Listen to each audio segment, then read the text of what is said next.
Fala polícia, chegando com mais um bizu. Eu vou tentar rapidamente aqui nesses 5 minutos, que é a nossa proposta, te passar brevemente aí algo que pode mudar completamente a tua carreira, que pode mudar a tua condição às vezes como investigado, como réu num processo. E eu tô falando aqui do direito ao silêncio, né? Do direito de não produzir provas contra si mesmo. E isso, por mais que talvez todo mundo tenha ouvido falar, todo mundo conheça mais ou menos esse direito, na prática ele não é tão simples assim. E isso por inúmeras razões. E uma delas que eu tenho visto com muita frequência em procedimentos investigatórios é a retirada da condição daquele que era investigado para ser colocado então alçado como testemunha, e então ele é ameaçado por aquele que está procedendo com a investigação, dizendo: olha, tu era investigado, mas agora tu é testemunha. Tu tem obrigação de falar a verdade sob pena de cometer o crime de falso testemunho, calar a verdade, etc, etc. Mas no âmbito, né, falando do âmbito militar, vai ser responsabilizado por faltar com a verdade. E o que eu tenho para te passar hoje aqui, o bizu, vamos dizer assim, essencial, é que esse direito, ele não é um direito que ele decorre da lei simplesmente, ou direito, sei lá, de um regulamento, de um decreto, etc.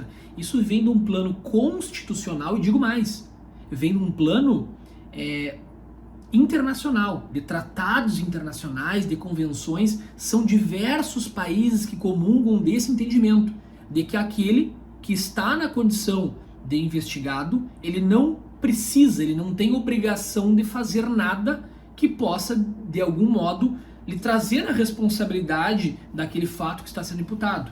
Só que, como eu disse, na prática isso é um pouco mais difícil, porque muitas vezes a gente vai ver alguém como testemunha e que sai de um processo como indiciado não, sai como réu ou acaba sendo responsabilizado. Na esfera militar isso é muito comum. O militar é questionado: tá, mas onde é que tu estava? Mas tu fez isso, tu não fez aquilo. E aí fica naquela sinuca de bico, como a gente diz. Se ele responde e falta com a verdade, ele está cometendo uma transgressão e eventualmente cometendo crime de falso testemunho, porque ele não é investigado, ele é testemunha. Aí ele é como investigado, aí entre aspas ele pode exercer o direito. O que eu quero trazer para ti nesse bizu rapidamente é que, independente daquele título que coloquem num depoimento, numa requisição, é claro que tu vai olhar: olha, eu tô como um testemunha, beleza, eu sou testemunha desse fato. Qualquer pessoa consegue ver se realmente tu é testemunha ou se de alguma maneira tu está envolvido nessa situação. É claro que uma análise técnica, jurídica, é muito mais, vamos dizer assim, mais completa, mais fidedigna, mais acertada. Mas no primeiro momento tu vai olhar: estou na condição de testemunha. Mas na verdade tu não é testemunha, tu está diretamente envolvido com o fato. Então tu não pode ser testemunha. Mas é claro que se tu não tiver com um advogado, tu não tem como discutir e tentar alegar e fundamentar que tu não é testemunha, que tu é investigado, que tu tem o direito de permanecer em silêncio, etc, etc.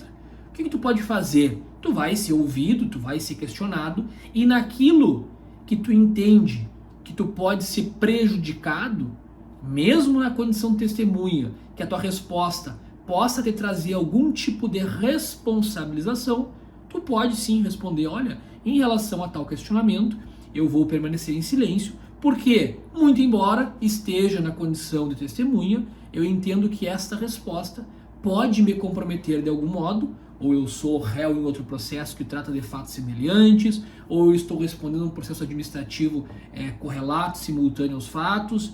Tu vai fundamentar por quê, e tu pode sim te manter em silêncio. Ah, Peçanha, mas isso vai impedir que eu seja responsabilizado? Não, mas se isso for levado ao judiciário, principalmente quando esse antagonismo acontece na esfera administrativa, né? A gente leva ao judiciário e, via de regra, se consegue demonstrar, comprovar, enfim, se consegue uma decisão judicial para que se assegure efetivamente os direitos daquele que é verdadeiramente o investigado ou que calou a verdade sobre algo que poderia, de fato, lhe comprometer e trazer uma responsabilização. Deixo aqui o alerta final. Eu estou gravando para vocês esse podcast numa correria final do ano. Hoje é 17 de dezembro, então a gente está próximo aí do recesso forense, momento que o advogado descansa, e a gente está fechando mais um ano, né, de muito conhecimento para vocês, sempre correndo, eu aqui, Marcos Peçanha, o Dr. Juliano Pires, a doutora Ana Carolina Stein, fazendo o possível e impossível para levar às vezes de forma um pouco mais aprofundada, às vezes de forma um pouco mais superficial, mas sempre levando um conhecimento prático do teu dia a dia, do cotidiano, da caserna, do âmbito militar, do âmbito processual, tá? Essa dica aí em relação ao teu direito de permanecer em silêncio é importantíssimo, é fundamental que tu saiba, especialmente para além da teoria, que mesmo na condição de testemunha, tu pode sim invocar o teu direito de permanecer em silêncio se aquilo que tu vier a responder possa te trazer algum tipo de responsabilidade. Certo, pessoal? Fechou? Vamos nos falando, se cuidem e não deixem jamais de estudar.